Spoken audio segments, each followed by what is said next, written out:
the politicization of everything. The political establishment has decided their best bet to stay in power is to keep you in a perpetual state of political outrage. Now, there is virtually no facet of American life immune from politics and partisanship.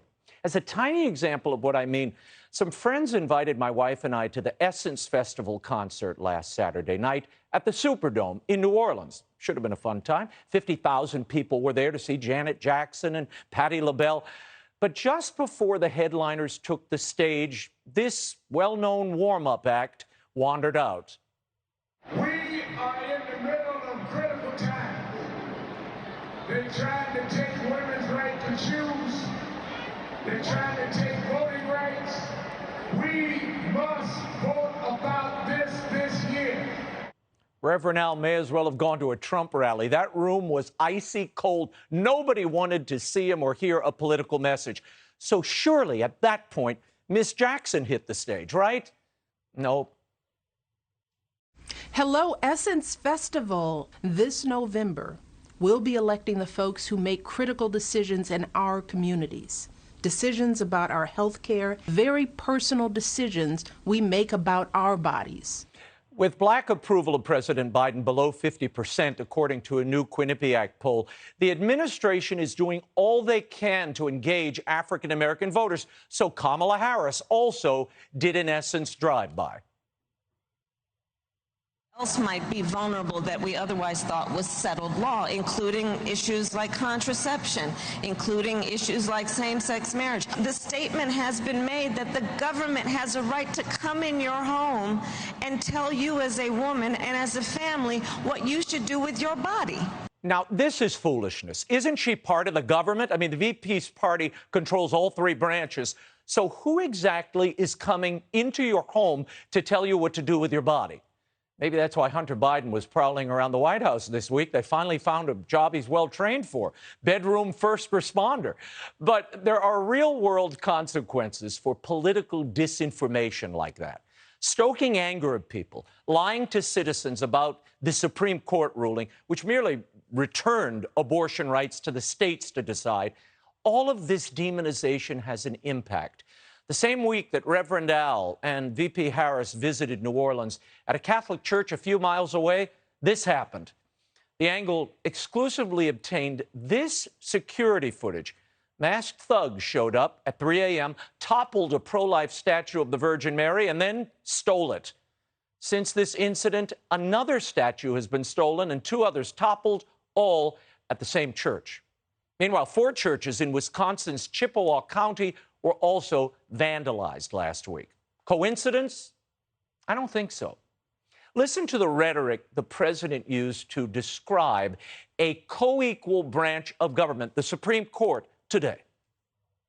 What we're witnessing wasn't a constitutional judgment. It was an exercise in raw political power. We cannot allow an out-of-control Supreme Court working in conjunction with extremist elements of the Republican Party to take away freedoms and our personal autonomy. Consider the challenge accepted, court. The dehumanization of the court as extremists, or extremists, as he says, an out-of-control group of justices taking away your rights, this conveys a clear message to fringe elements of American society. Mainly, it's okay to target justices. It's no wonder the justices' homes have now become protest magnets. Justice Kavanaugh was threatened with assassination, and just the other night, he was driven from a D.C. restaurant by protesters. In Ohio, motivated by the Roe ruling, human feces was mailed to 25 Republican members of their state house. Thankfully, it was intercepted by the post office. The hyper-partisanship, the incitement and acceptance of violence over any displeasure at all is now an American epidemic. This is footage from a New York City restaurant. When patrons were told there was an additional charge for dipping sauce, they rampaged.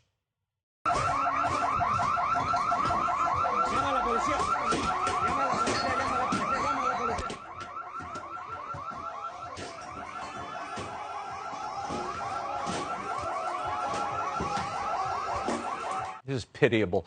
Any grievance at all is now cause for blocking traffic, attacking law enforcement, even museums are no longer immune from politics. At British museums this week, anti-oil protesters glued themselves to the frames of masterpieces. In the U.S., actors have taken to gluing themselves to coffee shop counters as a means of protest. I asked people on the street what they thought of these antics.